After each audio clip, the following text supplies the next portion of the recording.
Hello everyone, जैसे कि हमारा चैप्टर चल रहा था स्ट्रक्चर ऑफ एटम और हम इसमें न्यूमेरिकल्स पर थे।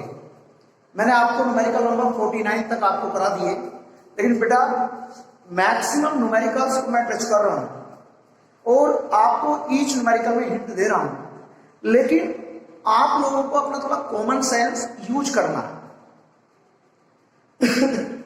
ठीक है, जब तक आप खुद सेल्फ स्टडी यानी सेल्फ प्रैक्टिस नहीं करोगे तब तक आपको न्यूमेरिकल सही करके क्लियर नहीं होने हैं। ठीक है, तो यहां पर न्यूमेरिकल नंबर 50 क्या कह रहा है?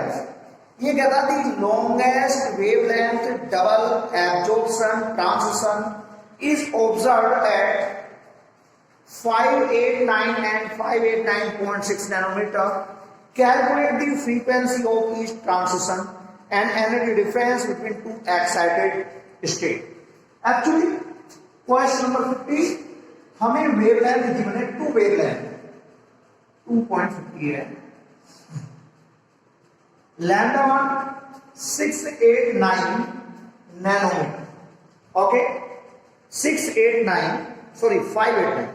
589 नैनोमीटर और सेकंड है 589.6 नैनोमीटर, लैम्डा 2 589.6 नैनोमीटर। अब देखिए, एक्चुअली दो वेवलेंथ हैं।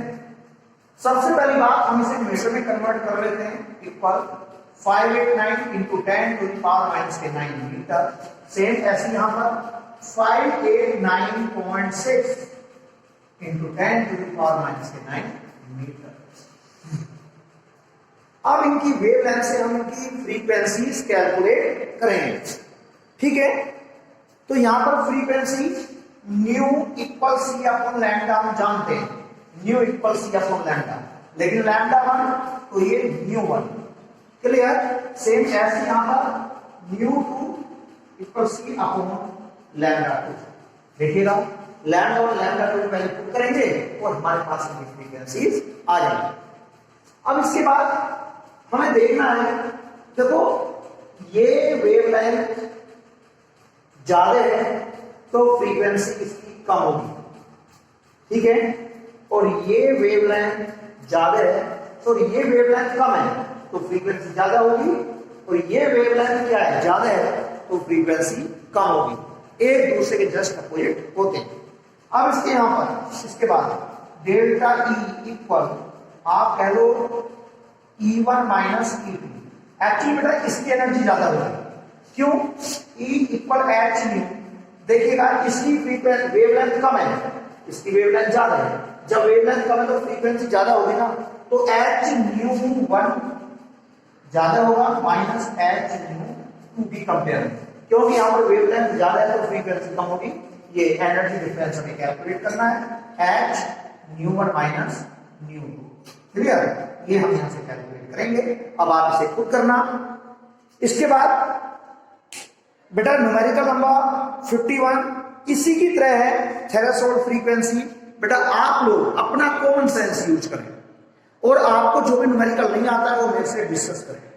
क्लियर? तो न्यूमेरिकल नंबर 51 52 आप लोग करें, और बेटा 52 न्यूमेरिकल ज्यादा बड़ी कैलकुलेशन है, इसे छोड़ दो, मैं केवल आपको कॉन्सेप्ट क्लियर कर रहा हूं। अब इसके बाद आप लोग आइए क्वेश्चन नंबर 53 पर। क्वेश्चन नंबर 53 वो कहता है the ejection of photo electron from the silver metal in the photo electric effect experiment can be stored by applying the voltage of 0.35 electron volt. ठीक है, when the radiation 256.7 nanometre is used, calculate the work function of matter. Question number 53 एक अच्छा question है, देखिएगा। Question number 53,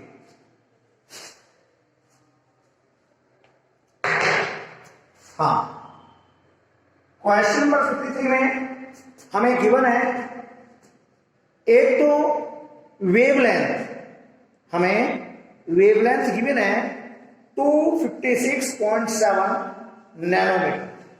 देखिएगा lambda 256.7 nanometre, 256.7। Clear. अब मैंने क्या किया, इसे मीटर में कन्वर्ट कर लिया। 256.7 इंटू 10⁻⁻9 मीटर। अब इसके बाद ये तो हुई लैम्डा। अब लैम्डा के बाद, ठीक है, अब लैम्डा के बाद देखो हमें एनर्जी कैलकुलेट करनी है। E इक्वल एच न्यू सी अपॉन लैम्डा। यहां से हम इस एनर्जी कैलकुलेट करेंगे, ठीक है। दूसरी बात, मैं इसे डिवाइड कर दूंगा, ये तो आएगी हमारी जूल में, लेकिन एच इंटू सी अपॉन लैम्डा को मैं डिवाइड कर दूंगा 1.6 इंटू 10⁻⁻⁹ ये हमारी इलेक्ट्रॉन वोल्ट में हो जाएगी, ठीक है, ये इलेक्ट्रॉन वोल्ट में हो जाएगी। सेकेंड थिंग, ये हमारी एनर्जी हो गई।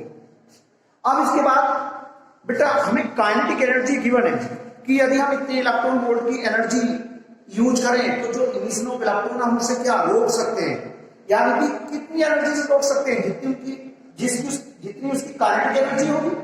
तो काइनेटिक एनर्जी उसकी कितनी है, देखिएगा काइनेटिक एनर्जी उसकी, हाँ, जो काइनेटिक एनर्जी है 0.35 इलेक्ट्रॉन वोल्ट। देखो ये तो एनर्जी, और अब काइनेटिक एनर्जी 0.35 इलेक्ट्रॉन वोल्ट, ठीक है, 0.35 इलेक्ट्रॉन वोल्ट।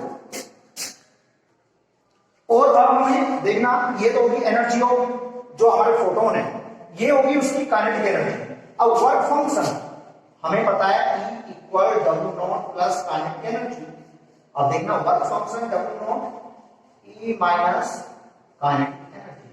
बेटा वर्क फंक्शन कैलकुलेट करने के लिए इस एनर्जी से जो ये आएगी इलेक्ट्रॉन वोल्ट में आएगी, इस काइनेटिक एनर्जी को सब्ट्रैक्ट कर देना, और ये हमारी क्या होगी, वर्क फंक्शन हमारा हो गया।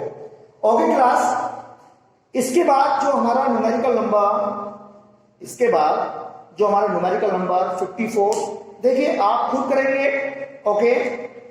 अब इसके बाद क्वेश्चन नंबर 55 भी आप लोग खुद कीजिएगा, ठीक है। 56 भी आप खुद करें, question number 57, okay, question number 50। इसके बाद हमारा नेक्स्ट क्वेश्चन आता है क्वेश्चन नंबर 57, 58, 59 और 60। देखो ये सभी question D Broglie wave equation पर बेस्ड हैं, ठीक है। जब मैं क्वेश्चन नंबर 57 की बात करूं, 57 lambda equal h upon m v, okay, lambda equal h upon m v, de Broglie wave equation. जो यहां पर h Planck constant, m mass, v velocity. अब देखना मैं केवल इन क्वेश्चन में हिंट दे रहा हूं, हमें बस डायरेक्टली वैल्यू पुट करनी है और अपना आंसर लाना है, ठीक है। तो क्वेश्चन नंबर 57 में बोल रहा है कि dual behaviour of matter purpose by de Broglie lead to the discovery of electron microscope open used for the highly magnifying image of biological molecules and other type of material if the velocity of the electron in this microscope is 1.6 into 10 to the power 8 metre second inverse. ये हमें velocity given है।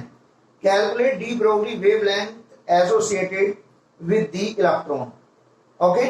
1 into 10 to the power 6 जो velocity है 1.6 into 10 to the power 6 metre second inverse.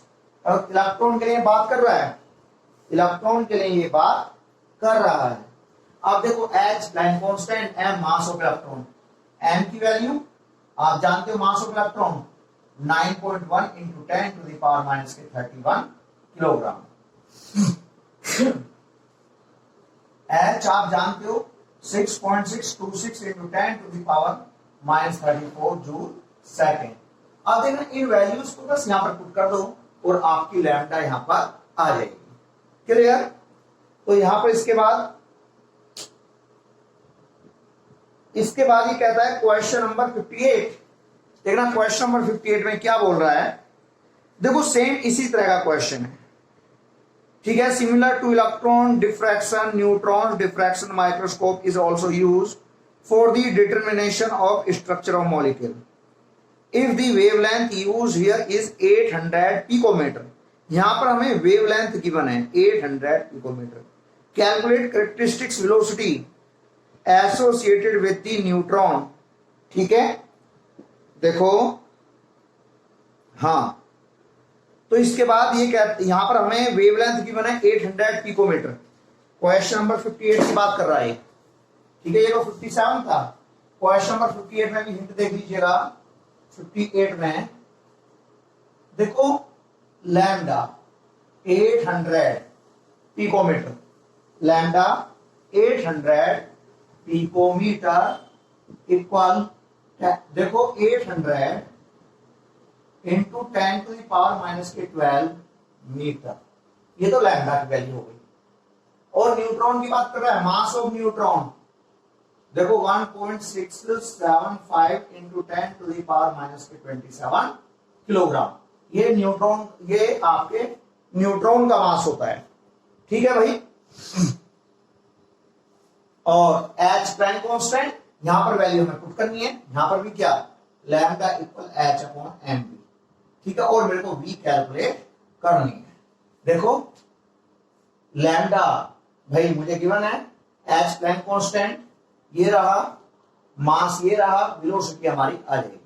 तो इन questions पर आप लोग खुद ही सोचिएगा, ठीक है। Same question number 59, okay. Question number 59 आप लोग खुद करें और क्वेश्चन नंबर 60 आप लोग खुद करें। यहां पर एम की जगह मास ऑफ गोल्ड लिया जाएगा 0.1 किलोग्राम, ओके। और हमें यहां पर वेलोसिटी गिवन है, बस वेवलेंथ हमें कैलकुलेट करनी है, ठीक है। इसके बाद क्वेश्चन नंबर 61 देखिएगा। क्वेश्चन नंबर 61,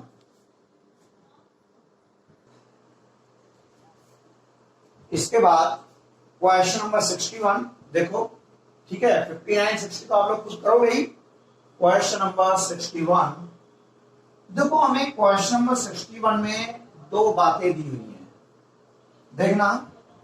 क्वेश्चन नंबर 61 ये कहता है, if the position of electron is measured within an accuracy of plus minus 0.002, ठीक है, nanometre, calculate the uncertainty in momentum of the electron if suppose the momentum of electron is।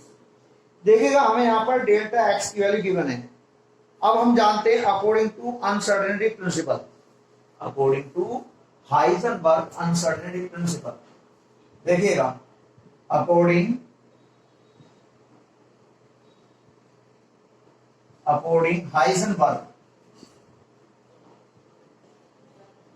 Heisenberg's uncertainty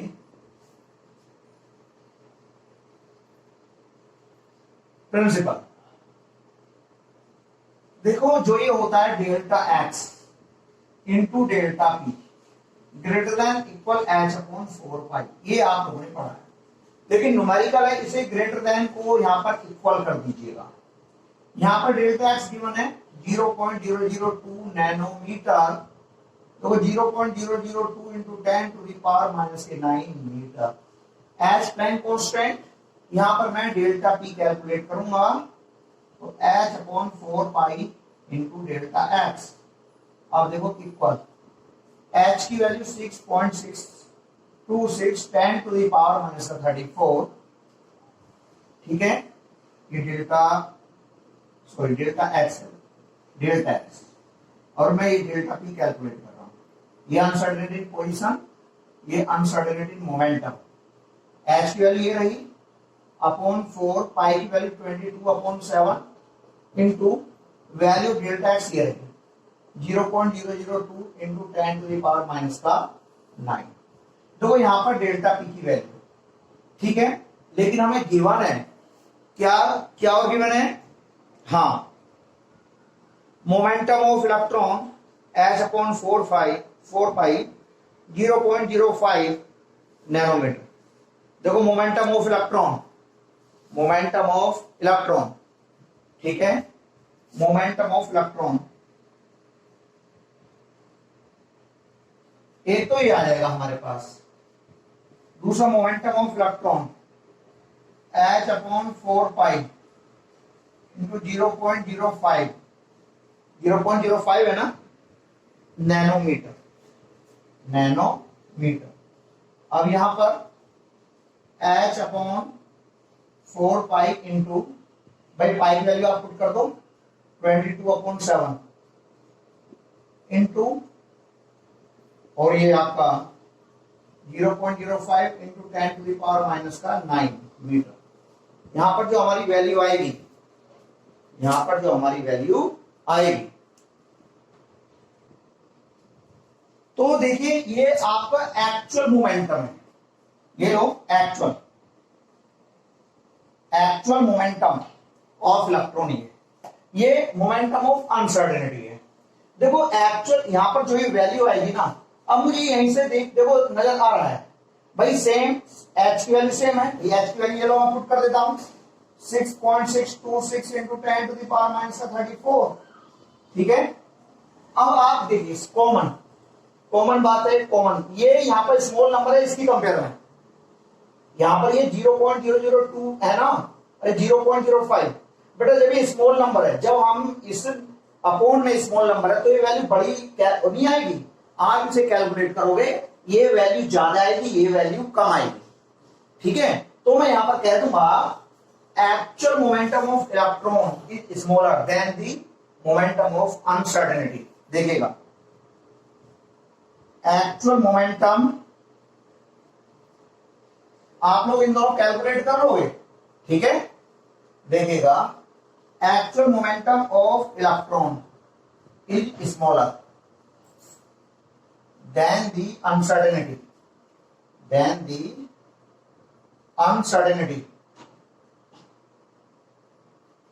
ठीक है, uncertainty. Actual momentum of electron is smaller than the uncertainty principal, जो ये है, okay.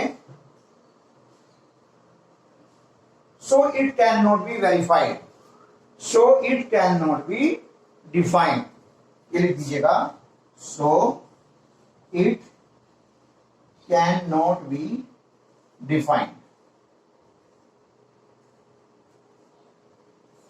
देखो एक बात बताओ, जब इलेक्ट्रॉन की पोजीशन फिक्स हो गई, ये वो इलेक्ट्रॉन की पोजीशन फिक्स दे रहा है, तो आप हाइजेनबर्ग अनसर्टेनिटी प्रिंसिपल में पढ़ते ही हो, यदि मैं पोजीशन फिक्स कर लूं तो मोमेंटम अनसर्टेन होगा, यदि मैं मोमेंटम फिक्स कर लूं तो पोजीशन अनसर्टेन होगी। यहां पर जब पोजीशन फिक्स है, ये बेटा प्लस माइनस में है, ठीक है, लेकिन मैं प्लस में लेके चलाऊं, जब हमें पोजीशन फिक्स है तो देखो मोमेंटम क्या है, कैन नॉट बी डिफाइंड, ये अनसर्टेन होगा। तो देखो ये actual momentum of electron is smaller than the uncertainty principle momentum, then the uncertainty principle वाले मोमेंटम से कैसे, देन द मोमेंटम ऑफ, ये लो, देन द मोमेंटम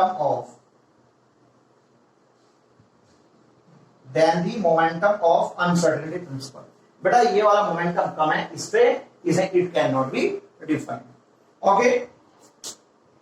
इसके बाद नेक्स्ट क्वेश्चन आप लोग देखिएगा, क्वेश्चन नंबर, हाँ तो भाई क्वेश्चन नंबर मेरा 62 है। अब देखो क्वेश्चन नंबर 62 क्या कहता है, ये कहता है the quantum number of 6 electron are given below, arrange them in order of increasing energies if any of the combination has have the same energy list. देखो यहां पर बेटा ये मैं आपको जो मेरा क्वेश्चन नंबर 62 है, थोड़ा ध्यान से देखिएगा, क्वेश्चन नंबर 62, ठीक है, एक बड़ा क्वेश्चन है, ठीक है। देखो यहां पर हमें चारों क्वांटम नंबर्स की वैल्यू गिवन है, क्वेश्चन नंबर 62 में चारों क्वांटम नंबर्स की वैल्यू गिवन है क्वेश्चन नंबर 62 में, ठीक है। देखो एन भी गिवन है, एल, एम एल और एम एस, ये गिवन है। देखना number A n equal 4 l equal 2 n equal 4 l equal 2 ml ml की वैल्यू -2 ms की वैल्यू भी -2 -2 ms की वैल्यू माइनस का 1/2। ठीक है, ये तो फर्स्ट पार्ट। सेकंड पार्ट देखिएगा, सेकंड पार्ट में ये कहता है n की वैल्यू 3 l की वैल्यू 2 n की वैल्यू 3 l की वैल्यू 2 ml की वैल्यू 1 ms की वैल्यू प्लस का ml की वैल्यू 1 प्लस ms की वैल्यू प्लस का 1/2। बेटा मिस्टेक ना हो जाए, और सी में है n की वैल्यू 2 l इक्वल 0। देखो n की वैल्यू 2 l इक्वल 0 ml भी 0 है। n की value 2 l equal 0 ml equal 0 ms की वैल्यू प्लस का 1/2 ms की वैल्यू प्लस का 1/2। देखो 4 n equal l equal ml equal ms equal क्या है, देखो हाँ बेटा 4 में n की value 2 l equal 0 m equal 0। ठीक है, देखो l की value 2 l equal 0 ml equal 0 minus का 1/2। और ये आपके ABCD में गिवन है, कोई नहीं, A B C और D E और F और बचते हैं n equal l equal ml equal ms equal. ठीक है, F भी मैं इनकी वैल्यू यहां पर पुट कर रहा हूं ml और ms। देखिएगा दोनों में n इक्वल 3 l इक्वल 3 यहां पर 1 है। ठीक है, ml की वैल्यू दोनों में 0 है, ml की वैल्यू दोनों में 0 ms के लिए प्लस का 1/2। देखो ये मैंने पूरा क्वेश्चन ये नोट कर लिया है बेटा। n इक्वल 4 देखो आप लोग जानते हो S P D D F l की वैल्यू 0 1 2 3। देखो l इक्वल 2 के लिए d, l इक्वल 2 के लिए d, तो 4d, ये तो हो गया 4d। ठीक है, अब n इक्वल 3 l इक्वल 2, ये हो गया 3d। Okay, n equal 2 l equal 0, ये हो गया 2s। ठीक है, n इक्वल 2 l इक्वल 0, ऐसे ये भी क्या हो गया आपका 2s। ठीक है, अब यहां पर 3f, ये 3f हो गया, n इक्वल 3 l इक्वल 1, ये 3p हो गया। देखो मैंने इनके ऑर्बिटल्स के नाम लिख लिए हैं, क्लियर। अब इसके बाद जो मुझे यहां पर ये लेकर चलना है, तो देखिएगा इंक्रीजिंग ऑर्डर ऑफ एनर्जी। देखो increasing order of energy, increasing order of energy. देखो इंक्रीजिंग ऑर्डर ऑफ एनर्जी, सबसे पहली बात सबसे कम एनर्जी इनकी होगी, यानी कि C और D की। देखो C की एनर्जी इक्वल होगी D के, इसके बाद सबसे कम एनर्जी इनकी, इनसे ज्यादा किसकी होगी, देखो 2s, 2p तो नहीं है, नहीं, इसके बाद 3s, देखिएगा 3s नहीं है, इसके बाद होगी 3p की, फिर होगी 3d की, फिर होगी 3f की, फिर होगी 4d की। ठीक है, इसके बाद किसकी 3p की यानी f की, इसके बाद 3d की यानी b की, b से ज्यादा किसकी होगी 3f की। ठीक है, लेकिन बेटा n equal 3 l equal 0, n equal 3 l equal 0। शायद ये आपके क्वेश्चन में कोई मिस्टेक है बेटा। मैं अभी दूसरी बुक लाकर देख रहा हूं, क्यों 3f होता है नहीं है 4f होता है, ये मैं दूसरी बुक लाकर इसे चेक करता हूं पहले कि यहां पर कुछ ना कुछ क्वेश्चन में मिस्टेक है। ओके, n इक्वल, हाँ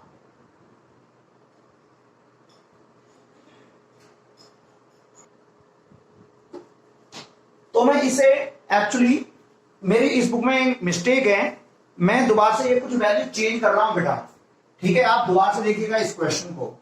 ओके, मैं इस क्वेश्चन को करेक्ट कर रहा हूं बाय मिस्टेक मेरे से, यानी कि यहां पर ये मिस्टेक हो गई है। थोड़ा क्वेश्चन इतना बड़ा है नोट करने के अकॉर्डिंग, ठीक है। हाँ, तो देखो n की वैल्यू 4 है सी में, n की वैल्यू 4 है, l की वैल्यू 1 है, ml की वैल्यू 0 है, ms की वैल्यू प्लस का 1/2, प्लस का 1/2, और ये 4 में n इक्वल, ठीक है, n इक्वल 3। देखो ये ए बी, हाँ, तो बेटा एक बार n equal 4, l equal 2, ml equal minus का 2, ms की वैल्यू माइनस का 1/2, और सेकंड में हमारा ये n equal 3, l equal 2, ml equal 1, ms की वैल्यू प्लस का 1/2, ठीक है।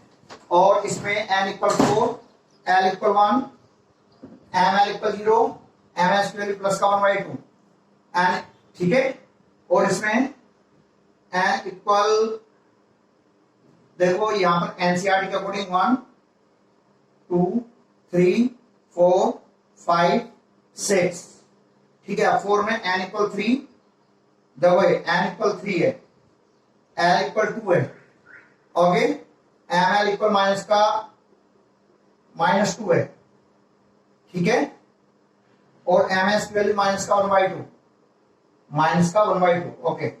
n इक्वल 3, l इक्वल 1 है, और ये ml की वैल्यू माइनस का 1, ms की वैल्यू प्लस का 1/2, n equal 4, okay, l equal 1, ml की वैल्यू 0, ms की वैल्यू प्लस का 1/2। बेटा अब ये क्वेश्चन अब करेक्ट हुआ है, ये क्वेश्चन अब करेक्ट हुआ है, तो देखिएगा।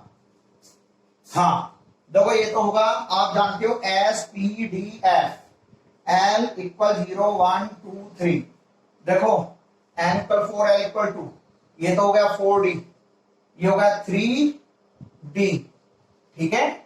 ये हो गया आपका n equal 3, n equal 4, l equal 1, ये हो गया 4P, ये n इक्वल 3, l इक्वल 2, ये हो गया 3D, ठीक है। n इक्वल 3, ये हो गया 3P, और उसके बाद n इक्वल 4, l इक्वल 1, ये हो गया 4P। देखो ये है इनके एग्जैक्ट ऑर्बिटल्स। अब हम क्या करेंगे, इनकी एनर्जी का इंक्रीजिंग ऑर्डर, ठीक है। तो increasing order of energy, okay. तो बेटा सबसे कम एनर्जी किसकी है, सबसे कम एनर्जी 3p है, ओनली 3p है, सबसे स्मॉल 3p, ठीक है। सबसे कम वैल्यू 3p यानी कौन सा 5 नंबर की एनर्जी सबसे कम है। इसके बाद 3p के और तो नहीं 3p नहीं, अब 3p के बाद अब आते हैं 3d, दोनों की एनर्जी इक्वल है, यानी 4 की और 2 की, तो 2 की एनर्जी इक्वल है इसके 4 के, ठीक है। तो ये भी मेरे दोनों हो गए, ये भी हो गया, ये भी हो गए। अब 3d के बाद क्या आएगा हमारा 4p, देखो 4p, ये दोनों 4p है, ठीक है। इसके बाद एनर्जी 6 की और थर्ड की, तो थर्ड की एनर्जी इक्वल है 6 की एनर्जी के, और सबसे ज्यादा एनर्जी किसकी है 4d की, यानी कि 1 की।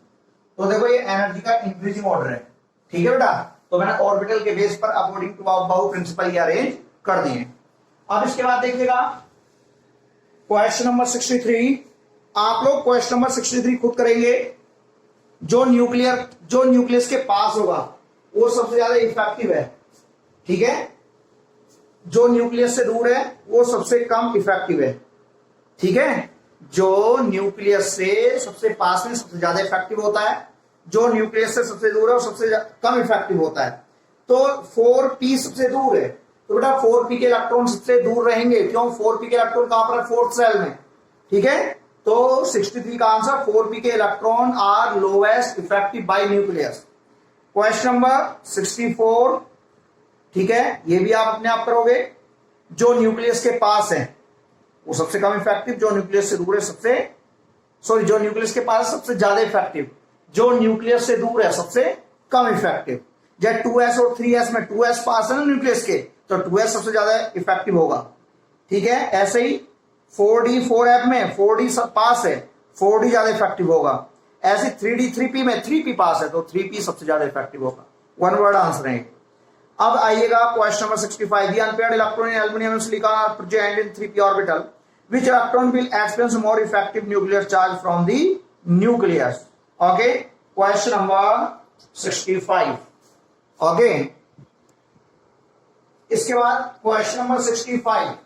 ओके, क्वेश्चन नंबर 65 वो दो एटम की कंपेयर कर रहा है, एल्युमिनियम और सिलिकॉन।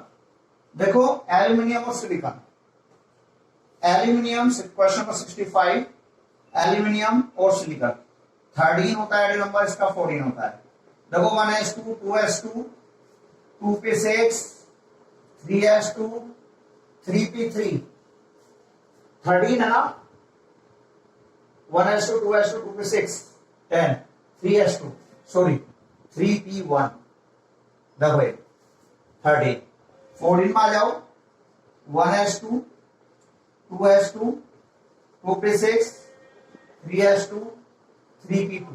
बेटा यहां पर देखो सेल तो सेम है, इसके आउटर मोस्ट सेल में p में 1 इलेक्ट्रॉन है, 1 अनपेयर्ड इलेक्ट्रॉन, यहां पर p में 2 अनपेयर्ड इलेक्ट्रॉन है।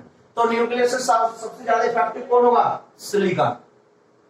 ठीक है, एल्युमिनियम की कंपेयर में देखो जिसमें सबसे ज्यादा अनपेयर्ड इलेक्ट्रॉन होते हैं वो सबसे ज्यादा इफेक्टिव होगा, तो आपका ये सबसे ज्यादा इफेक्टिव होगा इसकी कंपेयर में। क्वेश्चन नंबर 66 की बात की जाए, अनपेयर्ड इलेक्ट्रॉन, इलेक्ट्रॉनिक कॉन्फ़िगरेशन करके आप लोग खुद करोगे। सबसे लास्ट क्वेश्चन, क्वेश्चन नंबर 67 बेटा सेम उसी की तरह है जैसे मैंने आपको क्वेश्चन नंबर 31 कराया था। ओके, तो मैंने मैक्सिमम क्वेश्चंस को टच किया है, केवल बीच में एक दो क्वेश्चंस ऐसे हैं जिनकी कैलकुलेशन बहुत ज्यादा हार्ड है, मैंने थोड़ा स्टूडेंट्स को बचाने की कोशिश करी है, लेकिन मैंने आपको वीडियो के माध्यम से एक एक क्वेश्चन को टच किया है। ओके ओके क्लास, आपका सेकंड चैप्टर कंप्लीट हो गया है। अब मैं न्यू चैप्टर की स्टार्टिंग करूंगा और आपका न्यू चैप्टर होगा पीरियोडिक फंक्शन ऑफ एलिमेंट्स, यानी कि periodic table. Okay okay class.